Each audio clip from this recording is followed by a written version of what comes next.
د اسلامي هیوادونو د همکاروي سازمان د افغانستان په حق له ځانګړې غونډه جوړوي. ټاکل شوې ده چې راتلونکي میاشت کې د اسلامي هیوادونو د همکارۍ سازمان د افغانستان د وضعیت په حق له ځانګړې غونډه ترسره کړي. دا غونډه چې د سعودي عربستان په غوښتنه د پاکستان په پلازمینه اسلام آباد کې ترسره کیږي، په طرز کې به د افغانستان په بشري او سیاسي وضعیت خبرې او بحثونه وشي.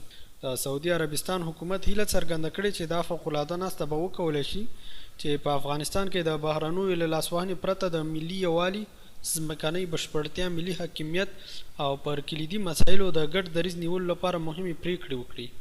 عربستان دغه راز اندېښنه ښکاره کړې چې په ساړه ژمي کې د میلیونونو افغانانو ناوړه بشري وضعیت او په ځانګړې توګه د خوراکي توکو، درملو، سرپناه په ګډون بیړنیو مرستو ته د اړتیا په هکله هم سعودي عربستان خپله اندېښنه ښکاره کړې ده او د یاد سازمان له غړو هیوادونو او نړیوالو موسسو یې غوښتنه کړې چې باید په دې سخت حالات کې له افغانانو سره مرسته وکړي.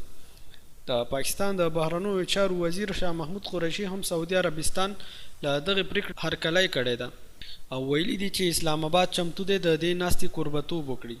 نوموړي دغه راز له اسلامي هیوادونو غوښتنه کړې چې په دې سختو شرایطو کې د افغانستان له خلکو سره مرسته وکړي. ټاکل شوې ده چې د افغانستان په هکله د اسلامي هیوادونو د همکاریو سازمان ځانګړې غونډه د روان کال په ډسمبر پر 18 نیټه ترسره شي.